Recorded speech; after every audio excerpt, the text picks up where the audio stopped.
Hi, this is Dr. Danaya with Radiant Pelvic Health and Wellness. We're here today with Kallie, the owner and founder of Dela Women's Health. Kallie, you opened your doors in 2025. You're coming up on your year mark. Tell me, how did you get the idea to start Dela?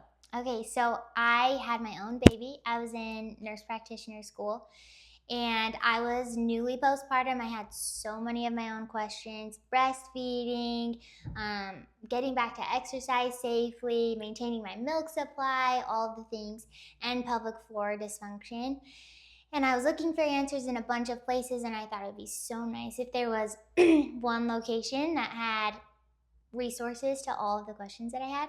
So I thought it would be awesome to open a place like that. At the same time, my mom and my mother-in-law were going through menopause, and it just felt like there wasn't a lot of help for women from the time they're having kids all the way through menopause. Everybody was looking for answers. So anyway, I opened Dela hoping to be a resource to help women through these transitional phases, and that's kind of how we came to be. And you told me you are taking a test for something. Can you tell me more about this new training and education and think you're going to be able to offer to women? Yes, so I am taking a test through the Menopause Society to become a Certified Menopause Practitioner. This goes over all things encompassing menopause, so I'm studying everything: osteoporosis, brain health, heart health, all the things, safe hormone replacement therapy, so that I can be an educated provider and provide the best care for perimenopause and menopause. It's hard to find someone who really specializes in that. Totally. Right? Like you can go to a gynecologist or your primary care physician, and they might know some things, but I feel like there's so much more to it that unless you have that specialized training, you may not get very good answers. Totally. And I've heard other people say similar. It's, you have an OB and they're kind of expected to know everything about a woman, which is just really overwhelming and kind of unreasonable. And so it's good to have other providers that can help pick up in areas where they might not be able to get to everything because they're delivering babies and trying to keep moms and babies healthy. And so it's good to have other resources out there. Incredible. Your tagline is a provider who believes in you. That has some underlying meanings, right? Of maybe someone has been to a provider who doesn't quite believe in them, or there's some gaps are missing. Tell me more about how that came to be. Yeah, I think just with talking to other women through their experiences, whether it was advocating for themselves or for their kids, it's not an uncommon story to have gone to a provider and felt like they weren't believed when they were talking about their symptoms, or that they were kind of dismissed or told everything looked fine and everything was okay. And so they left frustrated and they didn't feel any better than when they showed up, and they just feel discouraged and don't really know where to seek help. And so I just want women to know that when they come to us, we believe them. We believe what they're saying. We believe the stories that have happened to them and how they're feeling. And we believe in them so that we can get them feeling better and to a more stable and happy place. And we'll work alongside them to do that. So I love that completeness. You believe them and you believe in them, right? Like I think together creates a really nice, well-rounded treatment. Thank you. Do you have any specific examples? I'm curious of like maybe patients that you've seen who have had maybe not the best experience with somebody else, and you have been able to help them and get them to the point where they're, happy and living their life fully again.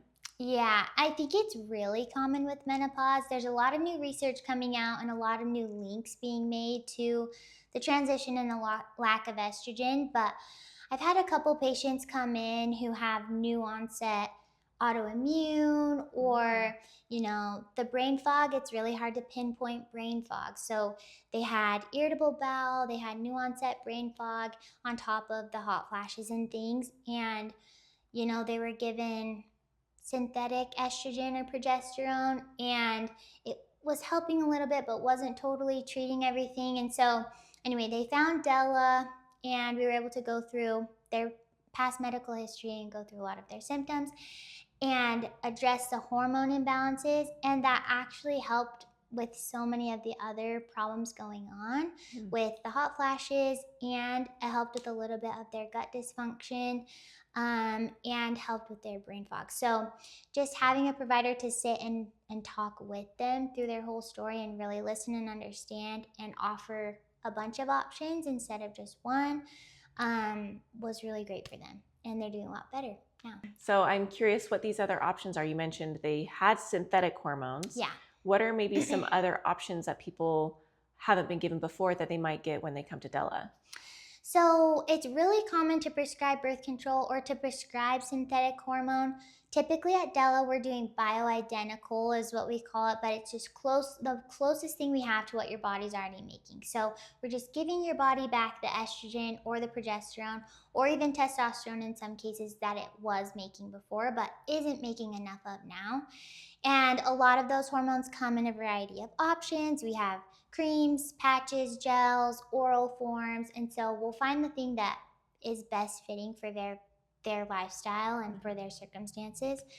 But we have a lot of options with that, and just find what works best. We're talking about these periods in a woman's life where there's a lot of changing, right? Postpartum, perimenopause, menopause, a lot of things are shifting. They're not sleeping as well. They have brain fog, right? These things that you've mentioned. At what point would you say that some of these physical things you might refer to someone like me, like a physical therapist? Yeah. So not everything is going to be hormonal, right? There's a lot of things that go into being healthy and feeling well. So I address a lot of hormonal problems, but I'm also screening them. I'm talking about diet. I'm talking about exercise. I'm seeing what they've done in the past and what their healthy habits are currently.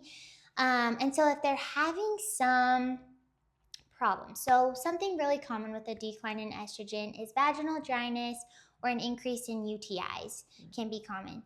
But if they are having pain with sex, or if they're having vaginal dryness that's not really resolving, or if they're having increased urgency or frequency, hormones can only do so much to help with that, and really pelvic floor is going to be the best to help strengthen those muscles and to help with that dysfunction. So it really is a total body approach and referring between a lot of providers so that we can give them the best care and address the needs from all the angles. What are other common providers that you may refer to? Do you have any in-house or just like other types of providers that you are often working and collaborating with? Yeah, so in-house we have nutrition, which is great. But a lot of the referrals that I would do, I'm going to refer out for significant mental health challenges. So therapists, counselors, things like that.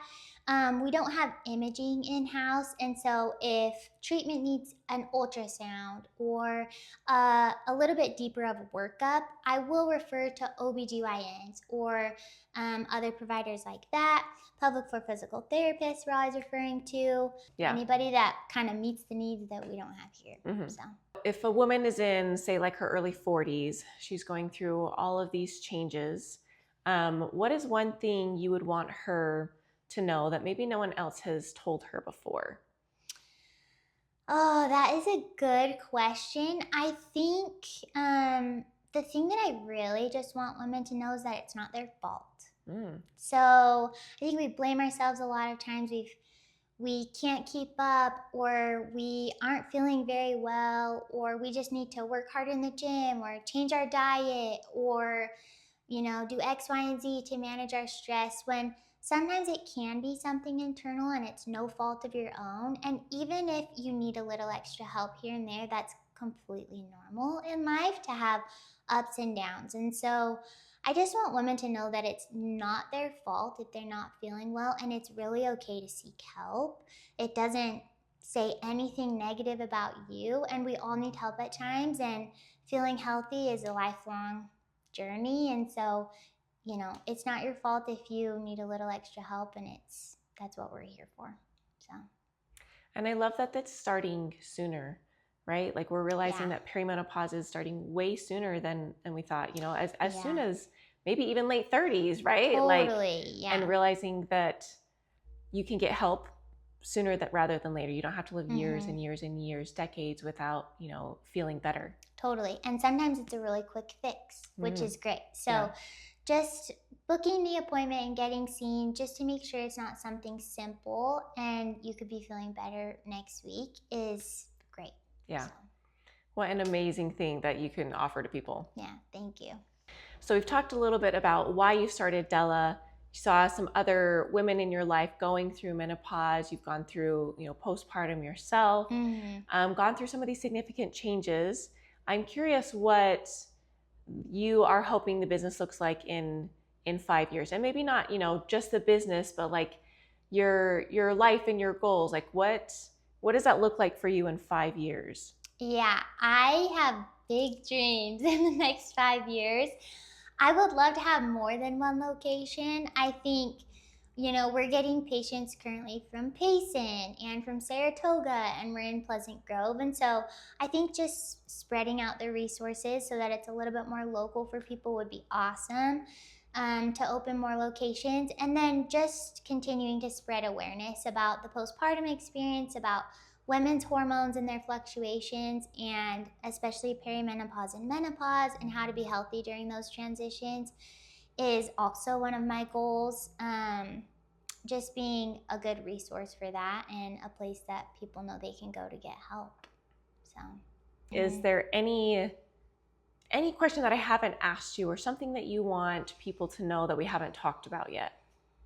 my heart of hearts, I just don't want women to wait to feel better, and to know that there are things that we can do to help you feel better if you feel like, you know, you're tired all the time, or you can't keep up, or you're just really struggling.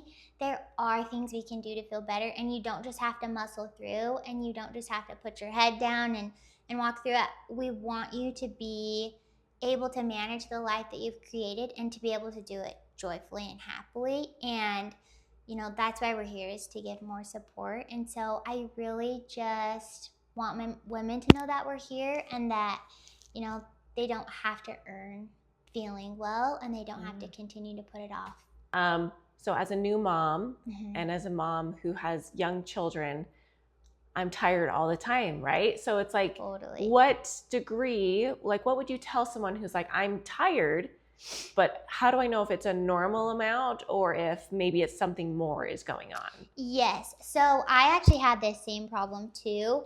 My baby was sleeping through the night, but I was waking up still really tired, and I was getting the recommended amount, between 7 and 9 hours. But mine was total body fatigue, and I just felt really achy and tired, and a nap didn't really help. And so I think that's the difference. If you can take a nap and feel a little bit rejuvenated, or if you eat a good meal and it gives you more energy, or you go to the gym and it's boosting your energy, those are all good things that, maybe as we move farther away from postpartum, our kids will be sleeping more consistently. We'll get more consistent sleep ourselves. And you can be tired and ready for bed at the end of the day. But if you wake up in the morning with just that total body fatigue and the inability to really pull yourself out of bed and get going, I think that's a really good time to come in and just talk it through with a provider and see if there's not something else going on. Okay. I love that. Some very specific things to look for and to try. Yeah. Okay. Well, thank you, Kallie. Yeah, thank you. This is fun.